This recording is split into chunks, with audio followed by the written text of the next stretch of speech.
हमारे home minister ने बोली थी, शाह जी ने, कि स्टेटहुड देंगे, लेकिन उनकी करनी और कथनी में फर्क है ना। 15 लाख 2013 में बोला था, तो अभी 11 साल से ज्यादा हो गए हैं, 15 लाख नहीं आए। 2 करोड़ युवाओं को हर साल रोजगार देना था, 2 लाख भी नहीं दे पाए। तो स्टेटहुड जो है वो भी इस तरह से कर रहे हैं। और ये जम्मू कश्मीर है, एक तरफ पाकिस्तान से लड़ रहे हैं, एक तरफ चाइना से लड़ रहे हैं, और जम्मू कश्मीर के लोगों को ही प्रताड़ित कर रहे हो। जम्मू कश्मीर के लोगों को क्या अपना नहीं मानते मोदी जी? अगर अपना मानते हैं तो उनके जो स्पेशल राइट्स उनके पास थे उनको छीना क्यों? ऐसी क्या जरूरत थी? जम्मू कश्मीर का स्वाभिमान ही उससे छीन लिया। हमारे लोगों का स्वाभिमान था कि हम एक डोगरा रियासत हैं, हम डोगरा स्टेट हैं, हम यहाँ के वासी हैं। आपने स्टेट छीनकर हमें यूटी बना दिया। ऐसी कौन सी जगह है, ऐसा कौन सा प्रदेश है जो प्रदेश से यूटी बना हो? अकेला जम्मू कश्मीर है। तो जम्मू कश्मीर के लोगों से प्यार नहीं है क्या मोदी जी को? जम्मू कश्मीर के लोगों को भारतीय नहीं मानते मोदी जी? अगर मानते हैं तो उनके साथ इतनी बेइंसाफी। राज्य का दर्जा जो है, स्टेटहुड जो है, वो हमारा हक है। आज से नहीं, पहले से। मिलिटेंसी 90s में भी थी, 2000 में भी थी, 2012 में जो था जब कांग्रेस की सरकार आई, मिलिटेंसी बिल्कुल कम हो गई। ऐसी वारदातें नहीं होती थी। जब से ये बीजेपी वाले सेंटर में आए हैं, जम्मू कश्मीर में मिलिटेंट अटैक ज्यादा हुए, टारगेट किलिंग हुई, पुलवामा अटैक हुआ, उसके पहलगाम अटैक हुआ, बार बार अटैक हुआ। तो ये सिक्योरिटी किसके हाथ में?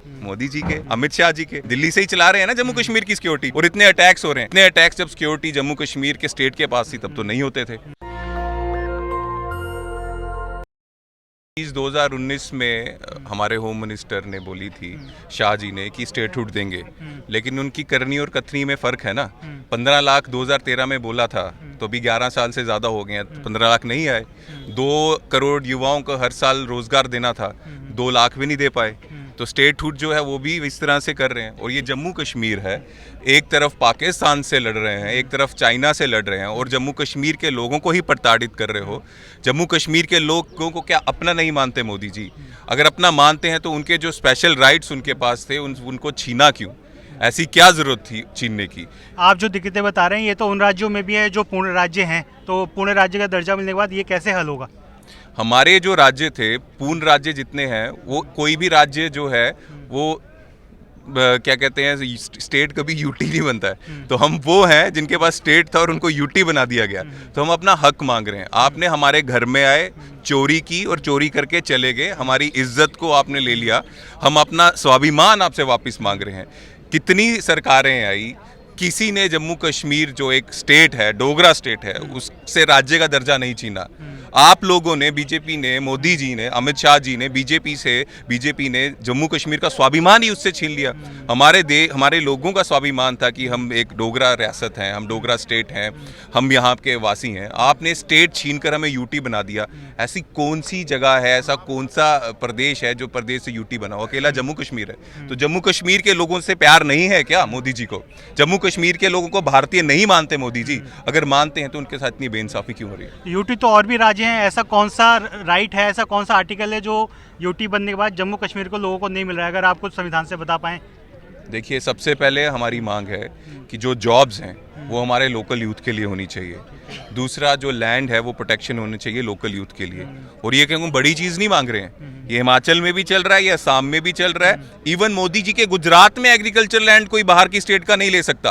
तो मोदी जी, आपकी स्टेट में जो लॉ है वो आप तो चेंज नहीं कर रहे, बाकी स्टेट्स में चल रहा है वो आप चेंज नहीं कर रहे। जम्मू कश्मीर से क्यों कर रहे हो? नागालैंड का एक अलग झंडा बना दिया आपने, वहां तिरंगा के साथ एक नागालैंड स्टेट का झंडा मोदी जी ने बना लिया। लेकिन जम्मू कश्मीर से जो हमारे राइट्स, और वो भी अभी से नहीं, 1924-25 में महाराजा हरि सिंह जी ने वो राइट्स दिए थे। उनके समय के ये राइट्स हैं, वो राइट्स आपने हमसे छीने क्यों? ये हक किसने दिया आपको? आप यहाँ पे प्रदर्शन कर रहे हैं, लेकिन आपके साथी उमर अब्दुल्ला तो पार्लियामेंट में कह रहे हैं कि अभी वो कंडीशन नहीं है कि मैं स्टेटहुड मांग पाऊँ केंद्र से। उमर अब्दुल्ला तो पहले दिन से स्टेटहुड मांग रहे हैं, और उनका मैनिफेस्टो में भी है कि स्टेट। लेकिन पार्लियामेंट में तो उन्होंने बोला ना पहलगाम के बाद कि अभी वो कंडीशन नहीं है कि मैं मांगूं। पार्लियामेंट में तो वो है नहीं, विधानसभा में शायद बोला होगा। राज्य का दर्जा जो है, स्टेटहुड जो है, वो हमारा हक है। आज से नहीं, पहले से। मिलिटेंसी 90s में भी थी, 2000 में भी थी, 2012 में जो था जब कांग्रेस की सरकार आई, मिलिटेंसी बिल्कुल कम हो गई। ऐसी वारदातें नहीं होती थी। जब से ये बीजेपी वाले सेंटर में आए हैं, जम्मू कश्मीर में मिलिटेंट अटैक्स ज़्यादा हुए, टारगेट किलिंग हुई। कश्मीरी पंडित भाई 6-7 महीने से जम्मू में प्रोटेस्ट कर रहे हैं, जिनकी जॉब्स कश्मीर में लगी हैं, वो कह रहे हैं हमें ट्रांसफ़र जम्मू में करो। ये किसी ने नहीं दिखाया। ये मोदी जी ने इसका कोई सोल्यूशन नहीं दिया। थक हार के वहाँ पे टारगेट किलिंग्स हो रही हैं, कोई आवाज़ नहीं उठा रहा। पुलवामा अटैक हुआ, उसके पहलगाम अटैक हुआ, बार बार अटैक हुआ। तो ये सिक्योरिटी किसके हाथ में? मोदी जी के, अमित शाह जी के, दिल्ली से ही चला रहे हैं ना जम्मू कश्मीर की सिक्योरिटी। और इतने अटैक्स हो रहे हैं, इतने अटैक्स जब सिक्योरिटी जम्मू कश्मीर के स्टेट के पास थी तब तो नहीं होते थे। तो हम अपना हक उनसे मांग रहे हैं, कोई एहसान नहीं करना है, हमारी स्टेट जो हमें दे दो। और ये बोलते थे यूटी बनने के बाद बहुत ज़्यादा डेवलपमेंट हो जाएंगी। 19 अगस्त 2019 में जब हमारी स्टेट थी तब 12,000 कुछ इंडस्ट्रीज थी जम्मू कश्मीर में, आज वो 7,000 भी नहीं बची हैं। तो 5,000 से ज़्यादा इंडस्ट्रीज कम हो गई जब से मोदी जी और शाह जी की नज़र जम्मू कश्मीर में पड़ी है, और वहाँ पे लोगों का रोजगार लगातार छीना जा रहा है। टूरिज्म बढ़ रहा है और पत्थरबाजी बिल्कुल बंद हो गई है। आप सिर्फ 2 इंसिडेंट गिना पा रहे हैं, क्या इससे पहले नहीं वहाँ पर आतंकवादी हमले हो रहे थे? पत्थरबाजी ज़रूर कम हुई है, लेकिन पत्थरबाजी कम करके एक नया ट्रेंड यहाँ पे शुरू हो गया इनके राज में, टारगेट किलिंग। अच्छा। जाते हैं दफ्तर में, जाते हैं पूछते हैं तुम्हारा नाम क्या, और रिवॉल्वर से गोली मार देते हैं। ऐसा पहले नहीं होता था। इसकी जिम्मेदारी कौन लेगा?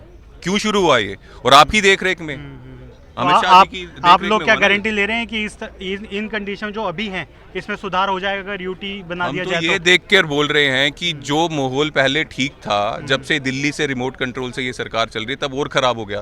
तो इससे तो पुराने दिन ही अच्छे थे ना, सिविलियंस के ऊपर अटैक नहीं होता था। अक्सर देखा जाता था अटैक होता था डिफेंस फोर्सेस में, पुलिस में और पॉलिटिशियंस में, वो जो बहुत गलत बात है। लेकिन अब तो टूरिस्ट पे भी अटैक हो रहा है। पहलगाम में क्या हुआ? सिविलियंस पे अटैक का तो 1990 का इतना बड़ा केस हमारे पास जो कश्मीरी पंडित को निकाला।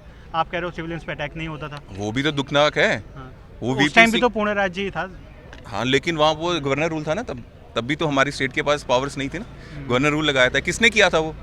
गवर्नर रूल तो उसके कौन थे? एक दिन बाद लगा था जब वो जगमोहन हुआ। जी थे। हाँ। जगमोहन जी थे, गवर्नर थे। प्रधानमंत्री कौन था? VP सिंह जी थे। कैसे बने प्रधानमंत्री वो? दिखाता ही नहीं।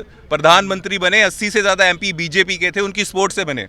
जब हमारे कश्मीरी पंडित भाइयों को कश्मीर से भगाया जा रहा था, निकाला जा रहा था सरकार की तरफ से, गवर्नर की तरफ से, VP सिंह की सरकार थी, तभी बीजेपी को बोलना चाहिए था हम 80 से ज़्यादा हमारे MP हैं, मोहब्बत वापस ले लेते हैं, इनको कश्मीर में रहने दो, उनको भगाओ मत। क्यों नहीं भगाया?